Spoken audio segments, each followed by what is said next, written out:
नमस्कार प्रणाम, हमें नेहा निहारिका यानी कि आपकी भाभी जी। और आज हम फिर से निकल गए हैं एक बार मैदान में। अब देखिए कि कल अपने भाषण के दौरान नरेंद्र मोदी ने अपने पिछले 10 साल का खूब व्याख्यान किया, आने वाले 5 साल का भी एजेंडा सेट किया और विपक्ष पर भी खूब हमला बोला। अब सबसे बड़ी बात है कि उन्होंने एक समुचित पूरा ब्यौरा दिया है कि आने वाले 5 साल में वो क्या क्या करने वाले हैं, और उसके साथ साथ एक जो कॉन्फिडेंस था वो नज़र आ रहा था उनकी बात में। और उसके बाद उन्होंने अपना एजेंडा आने वाले 5 साल के लिए सेट कर दिया है। अब बात यह है कि ओबीसी आरक्षण की बात करें, चाहे गरीबों की बात करें, चाहे देश को तीसरी सबसे बड़ी इकोनॉमी बनाने की बात करें या आधुनिक भारत बनाने की बात करें, सबका जिक्र करते हुए नरेंद्र मोदी ने जो है तमाम चीज़ों की जो है वो चर्चा की है। अब अपना एजेंडा सेट करके नरेंद्र मोदी ने विपक्ष को कितना अपसेट किया है, विपक्ष को और खासकर विपक्ष को कितना अपसेट होना चाहिए, क्योंकि भाई चुनाव, अब लोकसभा चुनाव जो है वो काफ़ी नज़दीक आ गया है। और एजेंडा सेट करने की जब बात आती है, एजेंडा दिखाने की जब बात आती है, तो जनता दोनों तरफ देखती है कि सत्ता पक्ष के पास क्या है और विपक्ष के पास क्या है। तो अब चलते हैं हमारी जनता के बीच में और उनसे पूछते हैं, उनसे जानते हैं कि नरेंद्र मोदी ने अपना एजेंडा सेट करके विपक्ष को कितना अपसेट किया है। आइए।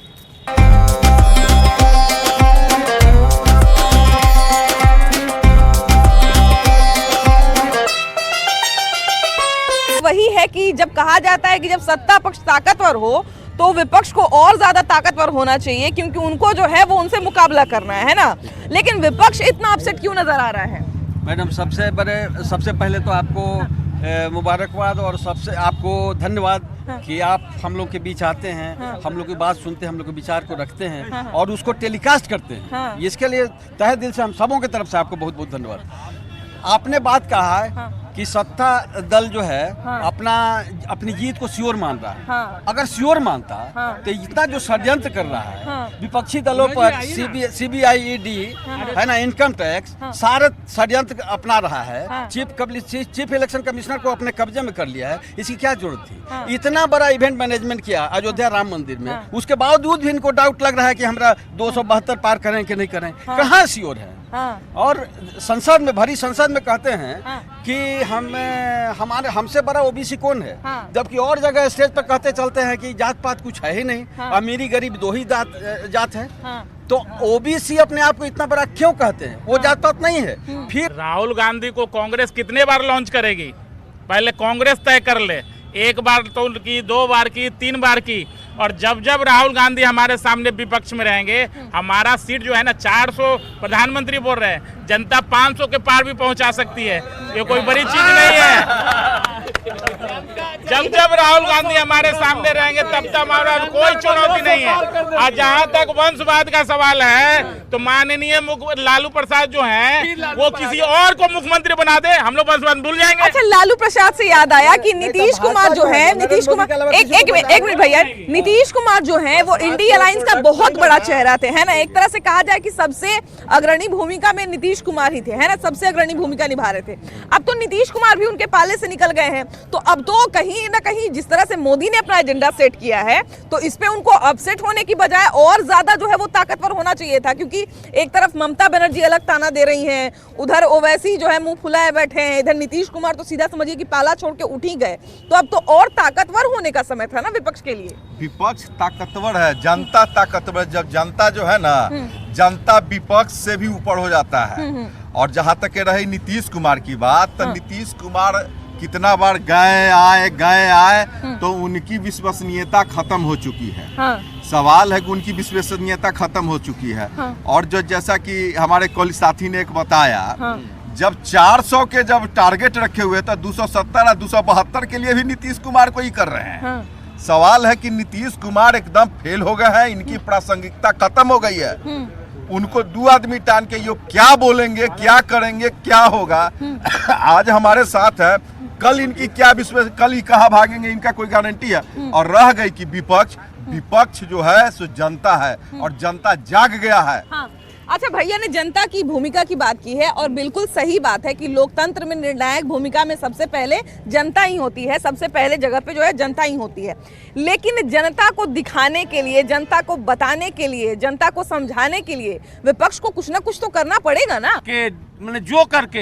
लेकिन जो विपक्ष है, ये आप चाहे जितना भी डराइए धमकाइए, जनता इसको 2024 लोकसभा में इंडिया गठबंधन को लोग कहते हैं 400 पार ना, एगो दांतों खोदेला बीजेपी को नहीं मिला। नहीं, हम बना रहे हैं। यहाँ महाभारत हो जाएगा। ये सब सवाल कीजिएगा तो पक्ष विपक्ष के लोग न्यूट्रल बात नहीं करते हैं। ये लोग बस किसी को पकड़ लेते हैं, जो जेन्युइन बात है वो करना अच्छा, चाहिए। जेन्युइन बात बताइए। अभी देखिए कि नरेंद्र मोदी जो है वो अपने काम का लिस्ट गिनवा रहे हैं कि हम ये किए वो किए वो किए, तो उसके जवाब में कहीं ना कहीं विपक्ष को भी उसी तरह से बताना पड़ेगा ना। नरेंद्र मोदी जो गिना रहे हैं ना, तो उसका जवाब जनता दे रही है वोट देके उनको। और पूरे दुनिया में नजर आ रहा है, दुनिया की बात छोड़, जब इंडिया की बात बोल रहे हैं, ऐसे ही जनता यहाँ की मूर्ख नहीं है, वो अपने जगह एकदम सही है, वोट कर रही है। कुछ ज्यादा करेंगे तो लोगों को भी अपना एहसास है, लोग भी जो है ना फिर बैक कर लेंगे। लेकिन एक दो जगह कंप्रोमाइज कर रहे हैं तो उनकी छवि पर असर हुआ। नीतीश कुमार को नहीं मिलाना चाहिए था उनको जनता ऐसे ही वोट देती जो है वो अभी न्याय यात्रा पे निकले हुए हैं ना, और नरेंद्र मोदी जो है वो भाषण में अपना पूरा काम गिना रहे हैं, अपना एजेंडा सेट कर रहे हैं। तो विपक्ष के लिए तो अभी अपसेट होने का समय नहीं है, विपक्ष को भी अपना एजेंडा गिनवाना पड़ेगा ना। बिल्कुल बिल्कुल। विपक्ष का क्या रणनीति होना चाहिए, क्या लगता है? रणनीति के बारे में तो हमको कोई पता नहीं है। नहीं पता है, आपको क्या लगता है भैया? तो हमें अपना एजेंडा सेट करना चाहिए कि हम आगे जनता के लिए क्या कुछ बेहतर कर सकते हैं। जी भैया। 5 साल का एजेंडा नरेंद्र मोदी ने अनाउंस कर दिया लोकसभा में। 5 साल आगे वैसा ही होगा जो उन्होंने बता दिया। ऐसे लेकिन हम ये कह रहे हैं भैया कि जब नरेंद्र मोदी अपना एजेंडा सेट कर रहे हैं तो विपक्ष को अपसेट नहीं ना होना चाहिए, विपक्ष को भी तो अपना एजेंडा सेट करना चाहिए ना। विपक्ष तो अपना काम कर रहा है, उसका वही चरित्र है। पूरा विपक्ष एक हो रहा है। यहाँ नीतीश कुमार के नेतृत्व में देखिए कितना बड़ा मीटिंग हुआ है ना। आप देखिए कि नरेंद्र मोदी कह रहे हैं, इधर ममता बनर्जी देखिए कि वो जो है वो छिटकल चल रही है, उधर केजरीवाल अपने सवाल पे जवाब मांग रहे हैं। उसके बाद देखिए कि इधर जो है नीतीश कुमार जो है वो अपना पूरा एकदम अलग ही कर लिया अपने आप को। तो अब जो है कि और सीरियस होना पड़ेगा ना, क्योंकि देखिए कि जो उनका ताकत था एकता, अब तो एकता भी नहीं है। तो हकता नहीं रहेगा। हर स्टेट का अलग अलग अपना अपना है। सब लोग करते हैं कि हम लोग प्रधानमंत्री बने, उसका कोई रीजन थोड़ी है। हाँ। तो देखिए सबसे बड़ी बात है कि प्रधानमंत्री के लड़ाई में जो है वो प्रधानमंत्री उससे नहीं लड़ेगा, उससे जो है पूरा टीम को लड़ना पड़ेगा और पूरे टीम को जो है उसका मुकाबला करना। भैया ये बताइए कि नरेंद्र मोदी जो है वो अपना एजेंडा पूरा गिनवा दिए कि हम ऐसा करेंगे वैसा करेंगे वैसा करेंगे, अपना एजेंडा सेट कर दिए, लेकिन विपक्ष क्यों अपसेट है? विपक्ष अपना एजेंडा क्यों नहीं सेट कर रहा अभी तक? क्या बोले, राजनीति है, इसमें कुछ बोल नहीं सकता। लेकिन राजनीति में देखिए वोट भी आदमी देता है कंपेयर करके ना, है ना, वोट भी तो कंपेयर करके देता है आदमी। मान लिया जाए कि अगर इस बार जो है, जो बहुत सारे लोग हो सकता है कि ये चाह रहे होंगे कि ठीक है नरेंद्र मोदी, लेकिन हम परिवर्तन इस बार चाहते हैं, तो उनको भाई देखने के लिए समझने के लिए कुछ होना चाहिए ना। जो नए युवा जो 10 साल से उनका सरकार है तो परिवर्तन न हो रहा है। हाँ। गरीब आदमी को देखते हैं, तेल का दाम बढ़ गया, चावल का दाम बढ़ गया, आटा का दाम बढ़ गया। हाँ। यही तो परिवर्तन है। हाँ। मजदूर को मजदूरी नहीं बढ़ रहा है। हाँ। और राशन पानी का सबका दाम बढ़ गया, यही परिवर्तन है देश का। हाँ। बस ऐसा ही चलता रहेगा, कोई आए। अच्छा मान लिया जाए भैया, हम ये कह रहे हैं कि जो 18 साल के इस साल जो है, जो नया वोट डालने आएंगे, है ना, जो नया वोट डालना इस साल से शुरू करेंगे और पहली बार ही उनके लिए चुनाव होगा, और वो भी इतना बड़ा चुनाव हो रहा है, लोकसभा चुनाव, है ना, तो उनके पास सोचने के लिए, समझने के लिए, देखने के लिए दो पक्ष होना चाहिए ना, कि ये सत्ता पक्ष है और ये विपक्ष है, हमको इन दोनों में से कौन चुनना है, ये बढ़िया काम कर रहा है कि ये बढ़िया काम कर रहा है, इसका एजेंडा बढ़िया है कि इसका एजेंडा बढ़िया है। तो वो सोचने समझने के लिए एक दूसरे को टक्कर देने वाला पूरा माहौल बनाना पड़ेगा। एजेंडा पब्लिक नहीं बनाता, एजेंडा नेता बनाता है। नेता बनाएंगे, नेता इसीलिए ना रखेंगे।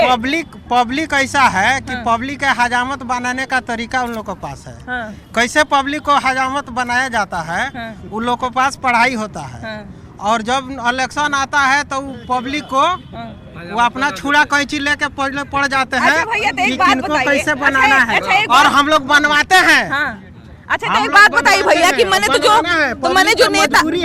जो नेता मंत्री बनते होंगे वो अवतार लेते होंगे, वो तो हमारे आम लोग उसमें से नहीं होते अवतार नहीं लेते हैं, इसी में से है। तभी तो हम लोग बेवकूफ बन जाते हैं, लेकिन बनना ही है, मजबूरी है बेवकूफ बनना। क्या मजबूरी है? मजबूरी है कि आप देश के जनता है, आप अगर वोट नहीं देते हैं। जात पात मजबूरी है, पूरा देश डूब गया, बिहार तो खैर खत्म है, इसका नक्शा में नाम नहीं होना चाहिए। 15 साल बीजेपी रही, अब बात कर रहे हैं कि बिक गया।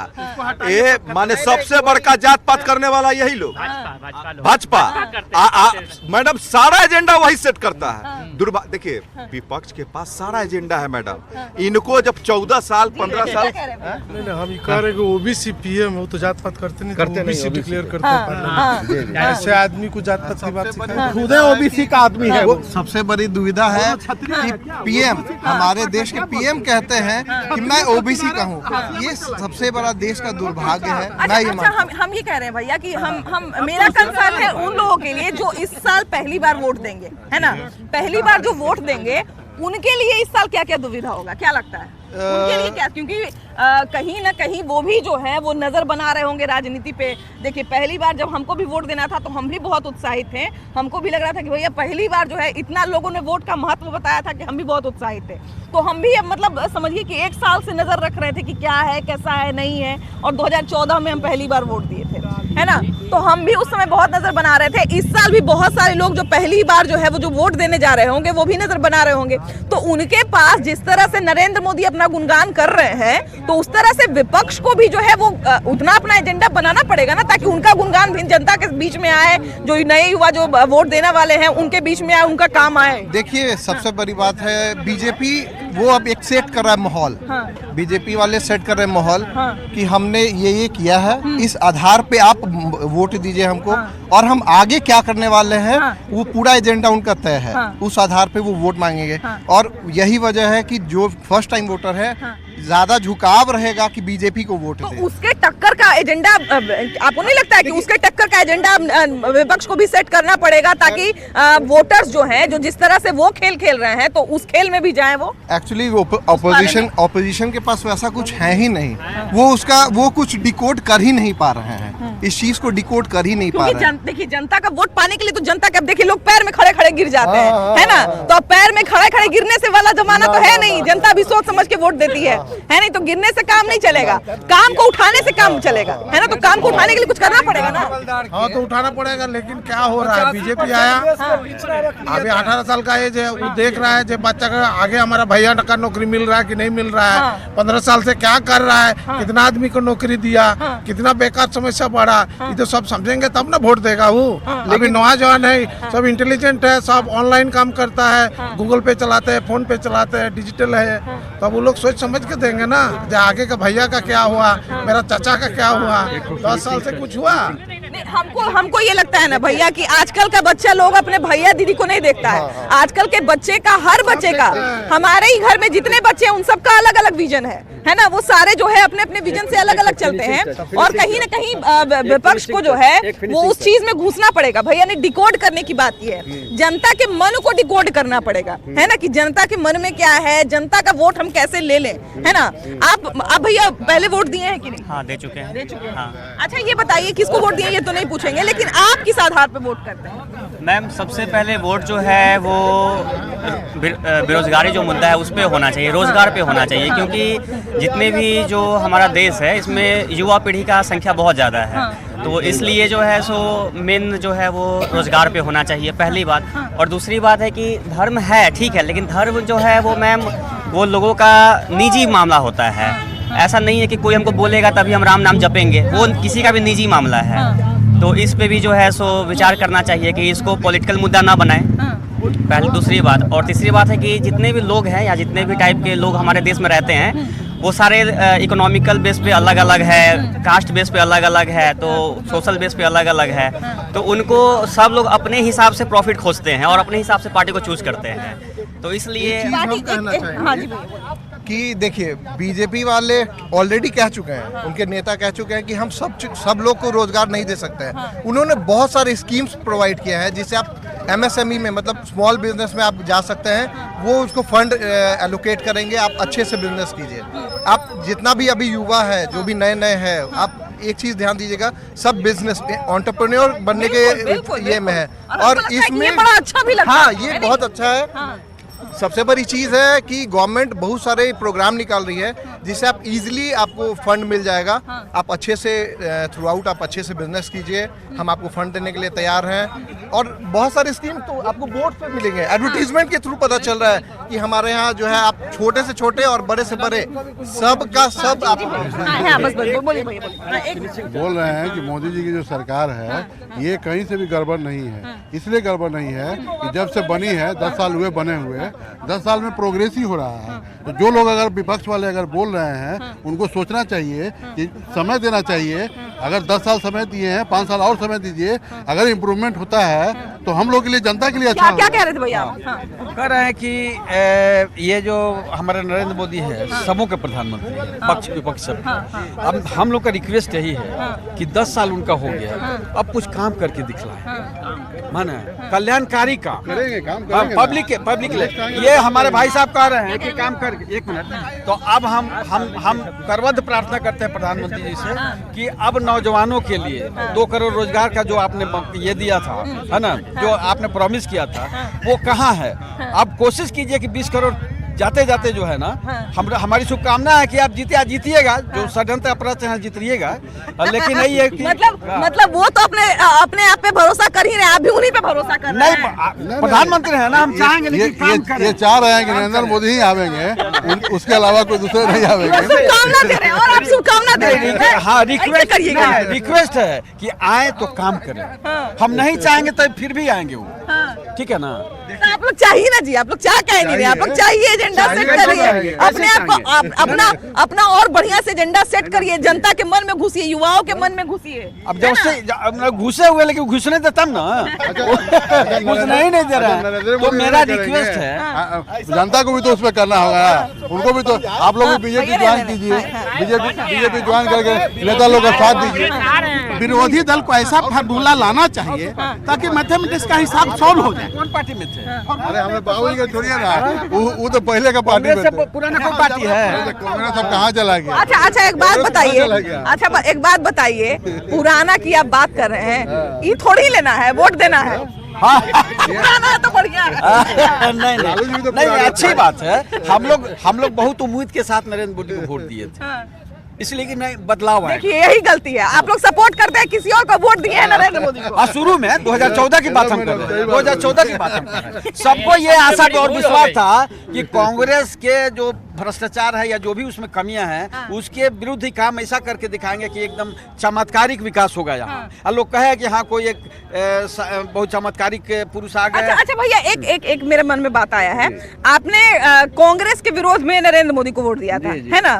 अभी 10 साल से नरेंद्र मोदी की सरकार है, 10 साल से तो कांग्रेस का कोई देश में काम वाम नहीं हो रहा है ना? तो अब आप कैसे भरोसा करेंगे कांग्रेस पर? इसलिए कि हम लोग 10 साल का कार्यकाल, 10 साल तो कार्यकाल देख लिए ना इनका, कि एकदम पीछे ले जा रहे हैं, सारे पब्लिक सेक्टर को बेच रहे हैं, रोजगार के अवसर खत्म कर रहे हैं। तो आप मोदी जी को हटाइए, वही कह रहे हैं, बेरोजगार जनता एकजुट होकर मोदी जी को हटावे। रोजगार कहाँ गया? 2 करोड़ हर साल, 15 लाख रुपया खाता में। तो भैया तो भैया एक बात बताइए भैया, तो फिर एजेंडा से ये भाई साहब जाएंगे, इलेक्शन आएगा अभी मार्च या अप्रैल में इलेक्शन होगा, ये भाई साहब निकलेंगे कि हमको कांग्रेस को वोट देना है या जो भी लोकल नेता, वहाँ जाके पहुँचेंगे और देखेंगे अरे बैलेट में तो बीजेपी भी है, तब उसके बाद निकलेंगे अरे 4-5 साल बाद अरे गलती हो गया, बीजेपी को वोट दे दिए। देखिए रोजगार नहीं मिला हमको, हम बीजेपी को वोट दे के आए थे, हम साइलेंट वोटर थे बीजेपी के, आप समझिए नहीं, हम साइलेंट वोटर हैं बीजेपी के, लेकिन हम तो कांग्रेस का नाम लेंगे। आप थिएटर करते हैं क्या? हाव भाव बड़ा मजेदार लगा। नहीं, हाव भाव नहीं, जो सही बात है वो हम कह रहे हैं, ऐसा कोई बात नहीं है। भाई साहब हम आपको गारंटी के साथ 2014 में वो बोले कि हम आपको रोजगार देंगे, हम उन पे विश्वास करने के बाद मान लीजिए वोट दिए, ठीक है, लेकिन अगर 5 साल बाद काम नहीं किया फिर हम बदल तो सकते हैं ना, बदल देते हैं, 19 में बदल देते हैं। नहीं तो वही नहीं भैया, हम ये कह रहे हैं कि बदलने का ही अभी समय आ गया है ना, अभी तो बदलाव का समय आ गया है, तो अब जो है वो कहीं ना कहीं बेटर ऑप्शन तो देना पड़ेगा ना, विपक्ष को भी ऑप्शन देना पड़ेगा ना, कि देखिए उनके पाले में ये चीज है, लेकिन हमारे पाले में इससे बढ़िया चीज है। कोई भी अति जो है ना, इसका एजेंडा नहीं है, इसका कोई भी विपक्ष में कोई जो देश के प्रति सजग नहीं है वो विपक्ष हो ही नहीं सकता है, और जो देश के प्रति सजग है वो देश के प्रति जो है एक मस्त घोष आ रहा है, 2014 में भी आया, 2019 में भी आया और ये अभी भी आएगा, 2024 में भी आएगा। आप देख रहे होंगे कि संसद में जो है वो नारा लगाने लगते हैं लोग, मोदी मोदी मोदी मोदी, तो वो नारा सुनाई नहीं दे, उसके लिए कोई एक ऐसा नारा गूंजना पड़ेगा जिससे लोगों को यकीन हो कि नहीं मोदी नहीं, राहुल गांधी, चाहे मल्लिकार्जुन खड़गे, चाहे ममता बनर्जी। राहुल गांधी भी जो भी राज्य में यात्रा कर रहे हैं, कहीं ना कहीं विपक्ष तो अलग ही हो रहा है। हाँ। तो विपक्ष का कोई ऐसा नेता उभर के आ ही नहीं रहा है कि लोग उस पर विश्वास करें या उसको वोट दे पाए। और मोदी जी का इतना भी क्रेज है कि नो डाउट लोग ना चाहते हुए भी उसको वोट देना पड़ रहा है। देखिए हमारा प्रश्न अभी भी वही है कि क्रेज बढ़ने से या क्रेज नहीं बढ़ने से वो बात अलग है, लेकिन कहीं ना कहीं मोदी ने जब अपना एजेंडा सेट किया है तो विपक्ष को भी अभी अपसेट नहीं होना है। विपक्ष को भी जो है अपना एजेंडा सेट करना है, विपक्ष को भी बताना है कि हमारे पास जो है वो ये चीजें हैं भाई, मेन्यू कार्ड में हमारे पास भी बहुत सारा चीज है, तभी जो है जनता लुभाएंगी, जनता जो है वो प्रभावित होगी। खैर फिलहाल इस एपिसोड में इतना ही, अगले एपिसोड में हम लोग फिर से मिलेंगे एक नए मुद्दे के साथ, लेकिन तब तक के लिए बाय बाय।